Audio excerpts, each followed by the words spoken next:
सीधे उत्तर प्रदेश के बस्ती लिए चलते हैं। बीजेपी अध्यक्ष जेपी नड्डा बोल रहे हैं। सबका विकास करने पर लग गए और इसलिए चाहे जातिवाद हो, चाहे क्षेत्रवाद हो, चाहे वंशवाद हो, चाहे तुष्टीकरण हो, ये सारे के सारे धाराशाही हो गए। न जातिवाद रहा, न वंशवाद रहा, न परिवारवाद रहा और न ही तुष्टीकरण अब चलेगी। अब चलेगा तो राजनीति को समझने वाले सबका साथ, सबका विकास, सबका विश्वास, इसी बात को आगे लेकर के चलने लगे। हम अपना रिपोर्ट कार्ड लेकर के जा रहे हैं, सुशासन की बात कर रहे हैं। उनके पल्ले क्या है? उनके पल्ले कुशासन है। हमारे पल्ले क्या है? सुशासन है। हम कहते हैं गुड गवर्नेंस, वो कहते हैं बैड गवर्नेंस। कुछ लोगों को हिस्सा देना और कुछ लोगों को हिस्सा देकर के राजनीति करना, यह उनकी तरीका है। मित्रों, यहां जो भी भारतीय जनता पार्टी के कार्यकर्ता खड़े हैं और मेरी बात सुन रहे हैं, बैठे हैं, जो हमारी बात सुन रहे हैं और जो मेरी बात इलेक्ट्रॉनिक मीडिया से भी बाहर जा रही है, मैं कहना चाहता हूं कि भारतीय जनता पार्टी के कार्यकर्ताओं को गर्व होना चाहिए कि आज अकेली भारतीय जनता पार्टी है ऐसी जिसके पास नेता है, जिसके पास नीति है, जिसके पास नीयत है, जिसके पास आप जैसे कार्यकर्ता हैं और जिसके पास कार्यक्रम है और जिसके पास विकास की योजना है और जो सबको साथ लेकर के चलने की ताकत रखता है। किसी और पार्टी के पास नहीं है। मैं नेता की बात करूं तो मोदी जी से लेकर योगी जी से लेकर यहां पर स्वतंत्र देव हो, चाहे हरीश द्विवेदी हो, चाहे जगदंबिका पाल हो, चाहे जयप्रकाश निषाद हो, चाहे और हमारे सांसद और विधायक और मंत्री हो, एक झड़ी लगी है, एक लड़ी लगी है नेताओं की। इस बात को हमको समझना चाहिए।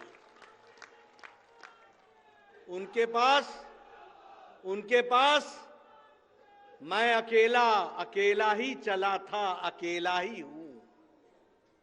कोई नेता नहीं, कोई नेता को बनना नहीं है। बनेगा तो उनका युवराज बनेगा, तब तक इंतजार करो, कोई पूछने वाला नहीं।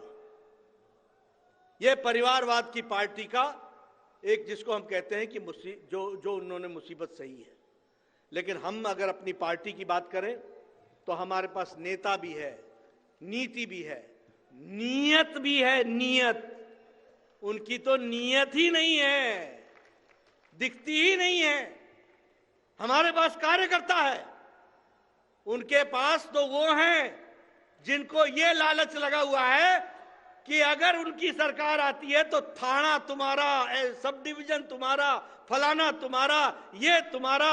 ये माफिया राज के लोग हैं, ये कार्यकर्ता नहीं है। ये ध्यान में रखना, इस बात को हमको समझना चाहिए। मित्रों, हमारे यहां इस चुनाव में फर्क साफ दिखता है। मोदी जी के जमाने में और योगी जी के जमाने में आज सीधे पैसा लोगों के खाते में जाता है, सीधा पैसा उनके खाते में जाता है।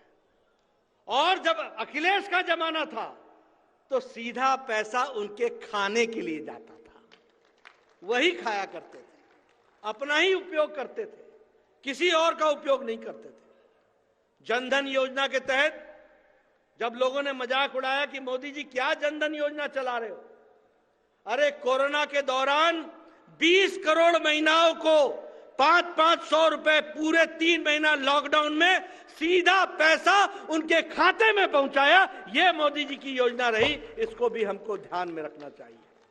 मित्रों, यह परिवर्तन है। कल मुझे पता लगा, योगी जी बोल रहे थे और उसके पहले अखिलेश जी बोल रहे थे हम इतने यूनिट बिजली मुफ्त देंगे। अरे जो बिजली ही नहीं दे सका वो बिजली के बिल को मुफ्त कहां करेगा, इसको भी समझना चाहिए। ये तो मोदी जी हैं और उसको योगी जी ने इंप्लीमेंट किया है। बोलो, 24 घंटा बिजली रहती है कि नहीं रहती है? रहती है कि नहीं रहती है? जब मोदी जी ने कहा था कि 56 इंच का सीना चाहिए तो इन लोगों ने उपहास उड़ाया था। आज दावे के साथ कहते हैं कि उत्तर प्रदेश में 24 घंटा बिजली रहती है। यह योगी जी ने करके दिखाया। मोदी जी के आशीर्वाद से यह हमको समझना चाहिए। 2,81,00,000 घरों में 81 लाख घरों में बिजली थी ही नहीं। 2,81,00,000 घरों में बिजली नहीं थी। 18,000 गांव में भारत में बिजली नहीं थी। मोदी जी ने 18,000 गांव में 1,000 दिन में बिजली पहुंचाई और 2,81,00,000 घरों को बिजली पहुंचाई। ये हमको समझना चाहिए, ये हमको ध्यान में रखना चाहिए।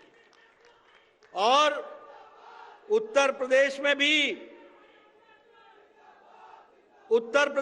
भी 80 लाख ऐसे घर थे जहां बिजली नहीं थी। उनको भी बिजली पहुंचाने का काम योगी जी ने सौभाग्य योजना के तहत किया। यह हमको हमेशा ध्यान में रखना चाहिए।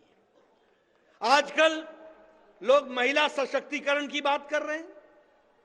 कोई कहता है मैं लड़की हूं, मैं लड़ सकती हूं, मैं लड़ूंगी। जरूर लड़िए, किसने मना किया है? लेकिन आपको शर्म नहीं आई कि आजाद भारत में 70 साल तक 11 करोड़ बहनें अपने दैनंदिन जीवन में शौचालय जाने के लिए गांव के बाहर जाती थी? तब आपको शर्म नहीं आई? आपको महिलाओं की इज्जत की चिंता नहीं हुई? आपको बालक बालिकाओं की चिंता नहीं हुई? ये मोदी जी ने 11 करोड़ शौचालय बनाकर, उनकी इज्जत घर बनाकर उनकी इज्जत की रक्षा की है। इस बात को समझना चाहिए। आज कहते हैं मैं लड़ सकती हूं, मैं लड़की हूं, मैं। अरे लड़ो ना भाई, किसने मना किया है? लेकिन ये 11 करोड़ शौचालय, 11 करोड़ परिवार, 11 करोड़ माताएं बहनें, 11 करोड़ बच्चे जो खेतों में जाया करते थे दैनंदिन जीवन की आवश्यकता को पूरा करने के लिए, उनको उनकी आवश्यकता को पूरा करने का काम मोदी जी ने किया। और योगी जी ने उत्तर प्रदेश में 1,95,00,000 इज्जत घर बना करके 1,95,00,000 परिवारों का और महिलाओं का इज्जत की चिंता की। यह भी हमको ध्यान में रखना चाहिए। मित्रों, आज हमें भरोसा है मोदी जी पर और योगी जी पर। भय शुरू होता है जो हम लोगों ने भत्ता दिया उसको ध्यान में रख करके।